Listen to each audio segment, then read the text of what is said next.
allez bien. Comme je vous ai dit, je vais tout vous raconter. J'ai longuement hésité à le faire, mais je vais le faire. Parce que de un, ça fait du bien d'en parler.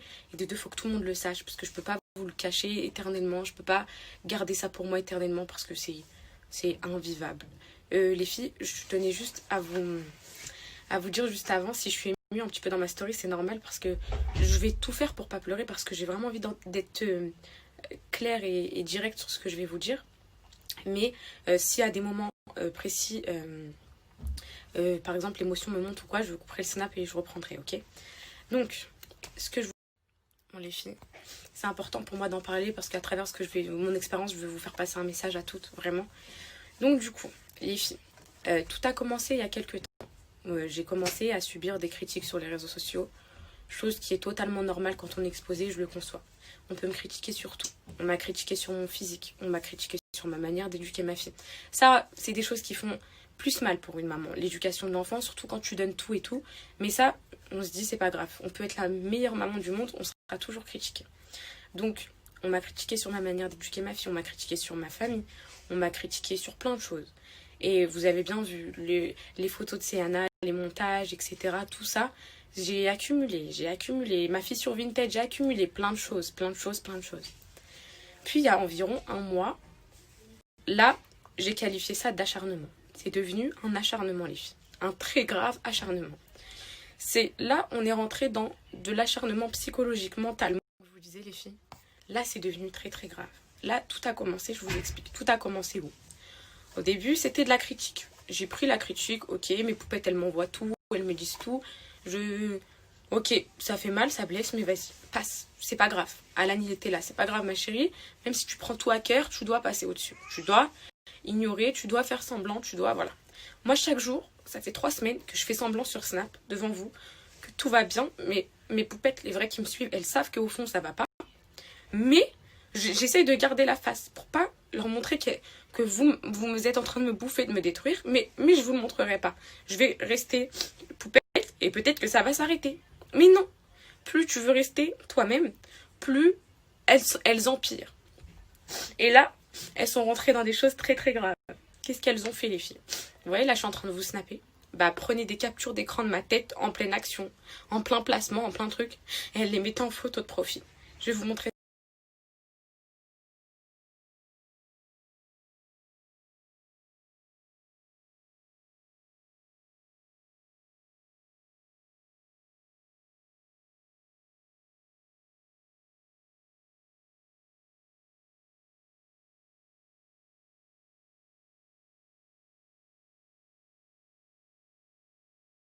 Donc ça, c'est dur. Je me dis, qu'est-ce que j'ai fait pour mériter ça? Qu'est-ce que je leur ai fait? Concrètement, je vous ai fait quoi pour vivre ça?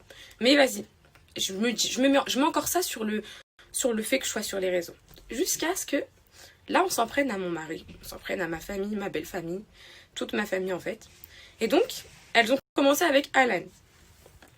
Elles sont parties faire des recherches, des trucs. Elles ont trouvé l'ancien Facebook de mon mari. Elles ont pris sa photo de quand il était petit. Elles l'ont affiché en photo de profil, je vais vous mettre juste après. Elles n'ont pas fait que ça. Elles ont retrouvé le Facebook de ma belle-mère, de ma belle famille. Elles lui parlaient, elles l'identifiaient, etc. En lui parlant, en se moquant, en disant que mon mari était feuge, que mon mari était... Bref, parce que Alan, il a plusieurs prénoms et ces deux, trois autres prénoms faisaient penser donc, soi-disant, à un juif. Et là, ça a commencé, le vrai harcèlement.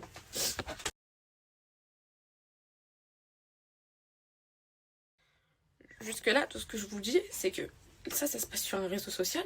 Mais moi, je reçois des messages. Donc, encore le harcèlement, il reste sur les réseaux sociaux. Moi, j'y vais pas. Donc tout va bien se passer. Elles viennent à moi sur Snap. Elles viennent à moi sur Insta pour me dire tout ce qui se passe là-bas, elles me l'envoient. Donc moi, j'ouvre et je tombe sur ton mari le feu. Elles m'ont même fait croire que je n'étais pas mariée. Elles m'envoient les photos de profil. Elles m'envoient ça. Jusque-là, c'est de la souffrance psychologique. C'est très dur. Mais tu gardes la face et tu fais comme si de rien n'était. Jusqu'à ce que là, elles m'ont vraiment mis en danger. Les filles, vous vous rappelez le jour où j'étais sortie en forêt avec Céana un dimanche? J'étais tranquille, je reçois des messages d'harcèlement. Je sais pas, en fait, l'harcèlement, c'est un effet de masse. Ce qui se passe, c'est que ça commence par 1 à 2, 3 personnes. Jusque-là, c'est très dur, mais tu acceptes. Et d'un coup, elles se complètent, elles viennent à plusieurs pour te briser ta vie. Et là, pourquoi je parle? Parce que l'harcèlement, il faut en parler, c'est trop banalisé. L'harcèlement, il a été trop banalisé, que ce soit sur les réseaux sociaux ou dans la vie. Ceux qui subissent du harcèlement au travail, à l'école. On reviendra juste après là-dessus parce que je trouve ça inadmissible et je vous encourage à faire vos démarches et des démarches poussées. Ne pas déposer juste une plainte. Je vais tout vous dire. J'étais au parc avec ma fille, mon bébé, mon enfant. Voilà, je me promène au parc comme une maman normale, une maman qui, voilà, qui vous partage sa vie sur Snap. Rien de transcendant. Rien de fou, je suis comme vous toutes. Il y a rien de... Attendez les filles. Il y a rien de différent de vous. Quand vous me regardez, ce qu'on me dit, c'est que vous vous identifiez à moi, que vous sentez que, par exemple, moi, je suis simple, je suis comme vous. Je fais pas des trucs de ouf qui sont inaccessibles pour vous, je fais tout comme vous. Je reçois un message d'une poupette ce jour-là où je suis au parc avec Céana me disant Poupette, il y a ton adresse qui tourne partout sur les réseaux sociaux. Et là, je commence à paniquer. Je vais vous mettre le screen juste après. Là, je commence à paniquer parce que je me dis, elles ont été jusque-là. Ouais, elles ont été jusque-là. Je suis un personnage public, on sait ce qui se passe, on sait ce qui se passe en France, etc. Elles ont divulgué mon adresse. Ok, c'est pas grave. Donc là, jusque-là, je suis en panique. J'étais en panique. Je vais vous mettre le screen juste après. Chaque jour, j'étais tétanisée chez moi. Chaque fois, je voulais pas qu'Alan me laisse, je voulais pas qu'Alan parte. J'avais peur de ce qu'il pouvait me faire, j'avais peur pour ma fille, j'avais peur pour tout. Mais encore une fois, je garde la face et ok, c'est le jeu. Donc elles sont parties faire des recherches sur internet, les filles, des recherches profondes pour domicilier la société de mon mari qui est domicilié à la maison, pour voir mon adresse. Ok, jusque-là, elles l'ont partagé. Voici l'adresse de Alan, le feu, nanana, des choses, mais atroces. Je peux même pas vous expliquer tellement ça m'a touchée.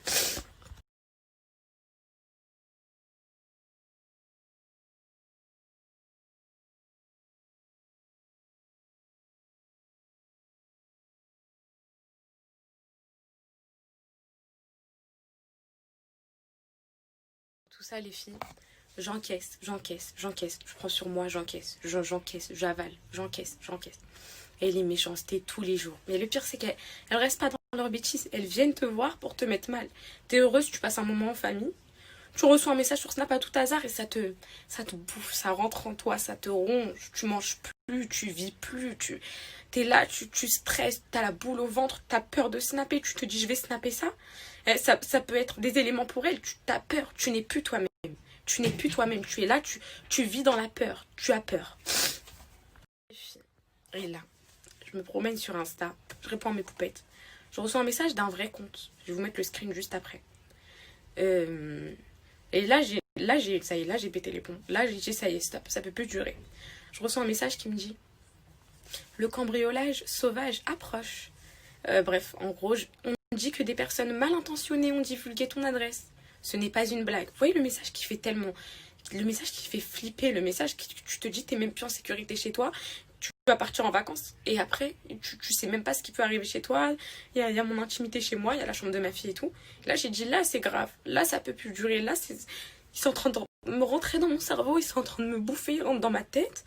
Et je vis que par eux. Je ne dors plus, je ne mange plus. J'ai la boule au ventre. Chaque matin, je suis comme ça. Mon mari, je le délaisse. Ma fille, je suis à moitié avec elle. Je suis là, je pense qu'à ça, ça me ronge. Ça me ronge, ça me ronge, ça me ronge.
J'ai pleuré toutes les larmes de mon corps. Déjà parce que c'était un vrai conte. Deuxièmement parce que c'était un garçon. Donc ça m'a fait encore plus peur. Et troisièmement parce que je me suis dit, ah ouais, elles savent pas ce qu'elles engendrent, elles savent pas ce qui peut se passer, elles savent pas ce qui peut m'arriver. Je suis avec mon bébé qui a 6 mois, je suis avec mon mari, ils savent pas ce que je vis actuellement, ce qu'elles sont en train de me faire vivre. Mais elles continuent, elles s'acharnent, j'ai fait des pâtes au cachir, et je mange pas mieux qu'un smicard, et des choses, mais berk, mais vous lisez, vous avez envie de vomir, vous vous dites, mais comment on peut parler comme ça d'un humain, et des montages sur ton visage, parce que j'ai des grosses gencives, elles montrent mes gencives, elles en font un harcèlement psychologique. J'ai reçu ça, les filles, j'ai compris que c'était plus de la critique, c'était du harcèlement, c'était de la mise en danger. Et en fait, plus les jours passaient, plus elles continuaient en masse, en effet de masse. C'est de la masse, elles suivent, elles se disent, on va les suivre, on va faire pareil qu'elles et on va encore plus l'enfoncer. Elles ont sali mon image. Des poupettes à moi qui m'envoyaient des messages en me disant, regarde ma belle, ce qu'elles disent sur toi, ce qu'elles font. Ça, c'est pas grave, à la rigueur, ça, je l'ai accepté, ça. Mais que vous mettiez ma fille en danger, que vous mettiez en danger. Je me regardais, les filles. Je me regardais des fois, je regardais Alan et je disais, je suis trop une mauvaise mère. Je disais... Les filles, excusez-moi. Je disais, en fait, je suis une mauvaise mère si tout le monde dit ça, si elle dit ça de moi et tout.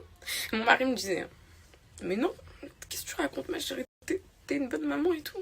Parce que même ton rôle de maman, elles arrivent à le remettre en question et tout. C'est pas grave, c'est les réseaux, mais une maman, vous me comprenez, on dit juste un truc sur votre enfant, un mini truc. Vous savez comment ça touche? Bah dites-vous que moi c'était toute la journée, chaque matin, chaque soir, tous les jours, et je te rabâche, et je te rabâche, et je te rabâche. Donc, ce qui s'est passé, c'est que je me suis dit, je vais aller porter plainte avec ma cousine, parce qu'elle vit la même chose, et ils l'ont fait vivre un enfer. Elle a eu une fausse couche, une grossesse molaire, etc. Elles se sont moquées d'elle à chaque fois. Ah, il y a un bébé dans sa dent, des choses de gamine, mais des choses qui touchent quand elles te font passer pour une menteuse et plein de choses. On est parti porter plainte, et on s'est dit, ok, là c'est très grave ce qui se passe, si on continue, si on va pas jusqu'au bout, elles vont nous pourrir notre vie. Il faut pas. J'ai même arrêté de penser à vous, mes poupettes, mes 200 000 poupettes qui me suivent, parce que ça c'est une minorité de filles, mais c'est une minorité qui te pourrit la vie malgré tout. J'ai arrêté de penser à vous, je voulais plus snapper, j'étais là, je vous faisais des pubs, et je quittais mon snap, je vous disais 2-3 choses, et je partais, j'avais peur, je voulais plus rien partager, je savais plus par où commencer, j'avais peur, j'étais reprise sur tout, les filles, sur tout, n'importe comment, méchamment, n'importe comment. J'ai même pas envie de vous mettre les propos qui ont été dits, etc. Parce que je sais que je suis suivie par plein de poupettes et parfois c'est très violent, c'est très grave, c'est trop banalisé, l'insulte elle est banalisée, tout est devenu banalisé sur les réseaux sociaux. Donc hier, c'était il y a 2 jours que j'ai reçu le message de cambriolage là, je vivais plus, je voulais même plus partir en vacances, j'étais comme ça, je tremblais les filles, je me disais, mais c'est quoi cette vie? Mon mari il en pouvait plus, il me disait, ma chérie, mais pourquoi t'es comme ça? Si c'est comme ça et tout, il faut que t'arrêtes et tout. Mais moi, il y avait toujours vous qui me retenez. Je me disais non, pourquoi je vais arrêter pour une minorité de personnes? Elles veulent que ça, elles veulent que je parte, elles veulent... Mais ça doit cesser. Donc ce que j'ai fait, les filles, c'est qu'hier, on est parti au commissariat. On s'est dit que le commissaire allait pas nous prendre au sérieux. Donc on y va à 17h. Il nous dit qu'il faut imprimer un dossier complet. Tout ce qu'on a relevé, toutes les petites pistes, les adresses, tout ce que vous voulez, pour essayer de les remonter. On y va. Normalement, les plaintes à 19h, c'est interdit. Du coup, on y va. Donc, on imprime tout et on revient après 19h. Normalement, les plaintes, c'est interdit. Quand tu vois ma détresse, les filles, j'étais là, je dis, monsieur, j'en peux plus, s'il vous plaît, aidez-nous et tout. J'en peux plus. Je me sens plus en sécurité. Il me dit, c'est quoi? Qu'est-ce qui se passe dans les critiques, etc. Je dis, si c'est que des critiques sur mon physique et tout, il n'y a pas de souci. Là, c'est du harcèlement. Elles viennent à moi. Elles divulguent des choses personnelles, des choses graves, des choses qui peuvent me nuire, etc. Donc il m'a pris en urgence. On est resté de 19h jusqu'à minuit, les filles, avec lui, à tout lui citer. Il m'a même fait un papier, les filles, pour aller voir quelqu'un du CASA. Je ne sais pas si vous savez ce que c'est. C'est quand on est atteinte d'une agression, que ce soit physique ou psychologique, il faut aller les voir. Il m'a fait ça, les filles. Regardez où j'en suis arrivée. Regardez ce qu'elles m'ont fait. Regardez ce qu'elles m'ont fait devenir, les filles. Et il m'a dit, écoutez, ce genre de plainte, dans le cyberharcèlement, c'est pas que c'est classé sans suite, mais il m'a dit ça prend du temps, il y a beaucoup d'enquêtes, il y a plein de choses. Si vous voulez appuyer ça, il faut absolument que vous mettez un avocat compétent. Donc, parce que moi je veux qu'elles soient punies pour ce qu'elles m'ont fait. Je veux pas que ça reste impuni, je veux pas que... Elles ont divulgué mon adresse partout sur les réseaux. Elles m'ont fait la misère pendant des semaines. Je mangeais plus. J'étais plus moi-même. Je me reconnaissais même plus. Ma fille, j'étais... Comment vous expliquer les filles? Vous voyez, quand vous êtes là, mais vous êtes absente, vous avez peur, vous vous dites que tout ce que vous infligez comme mal, c'est à cause de vous et tout. Elles m'ont fait tout ça, tout remettre en question. J'ai pris une avocate, l'avocate de France la plus spécialisée qui puisse dans le cyberharcèlement, les filles. Cette avocate-là, elle remonte via la détresse qu'on a, via les éléments qu'elle a, les comptes, qu'ils soient supprimés, qu'ils soient... Les comptes, les filles, je vous le disais, qu'ils soient supprimés, qu'ils soient désactivés, tout ce que vous voulez. La personne qui a parlé à ce moment-là, à l'adresse où elle était, ça sera remonté. Et pourquoi j'en suis arrivée à là? Parce que moi, je comprends pas pourquoi je devrais m'infliger cette souffrance pour des gens qui ne seront jamais punis, pour des gens qui seront toujours derrière leur écran à faire du mal à d'autres personnes. Parce que le pire, c'est que je suis la plus touchée. Si vous allez voir, je suis la plus touchée. Il y a des choses qui montrent que je suis la plus touchée. C'est moi qu'on attaque principalement. Il y a même des gens de télé, tout ça, qui sont pas autant critiqués que moi. Donc, à ce moment-là, tu te dis pourquoi? Parce que tu as une vie simple et t'es toute simple. Il y a rien à envier chez moi, les filles. Il y a rien à envier. Je vous disais, mes poupettes. Donc voilà, chaque personne qui était derrière son téléphone, qui a parlé à ce moment-là, qui m'a fait du mal à ce moment-là, je veux qu'elle soit punie. Voilà. Parce que j'ai décidé de plus être gentille. Et j'ai décidé que plus personne allait me bouffer. Et plus personne allait rentrer dans mon cerveau comme vous l'avez fait. Comme vous nous avez tous mis dedans. Ma famille, elle avait rien à voir. Ma belle famille, elle avait rien à voir. Ma fille, elle avait rien à voir. Personne n'avait rien à voir. À la rigueur, vous voulez vous attaquer à moi, vous pouvez. Les choses personnelles, on ne divulgue pas. C'est très grave. C'est très très grave. Et tout ce que vous avez fait, ça m'a rongé. J'avais plus l'envie. J'ai oublié mes poupettes, mes vraies poupettes, je les ai oubliées, je voulais même plus snapper, je voulais quitter les réseaux sociaux, je voulais même plus être là, je me forçais à être là pour garder la face, pour vous montrer que vous m'avez pas brisé. Aujourd'hui, j'en parle parce que je sais que derrière, ça y est, je sais que je vais être prise en main, je sais que quelqu'un va m'aider, donc enfin je peux en parler, enfin, c'est une solution que j'ai trouvée. Voilà, et tout ce que je vous ai dit, c'est que le quart de ce que j'ai vécu, c'est le quart de ce que je vivais. J'étais plus moi-même, elles m'ont bouffé, elles m'ont mangé, j'ai perdu le goût de la vie, les filles, elles m'ont tué. Je pensais pas que sur Terre, il y avait des personnes aussi méchantes. Et donc, voilà, donc maintenant, la situation, on va dire, est prise en main. Donc voilà, c'est l'avocate la plus réputée, les filles, pour ça. Elle va les remonter une par une. Et elles resteront pas impunies, et j'espère vraiment, parce que j'ai pas mérité tout ça. Et qu'est-ce que je voulais vous dire d'autre? Voilà. Là, j'en viens à parler pour toutes les personnes qui subissent du harcèlement tous les jours. Je vous soutiens, je vous comprends. Je sais ce que c'est de vivre avec la boule au ventre chaque jour, de se lever, d'avoir peur. Peur de ce qui va se passer, peur de ce qu'elles vont te faire, peur de ce qu'elles vont dire. Et je vous soutiens et je vous engage à engager des démarches. Ne vous dites pas qu'une plainte, ça fera rien.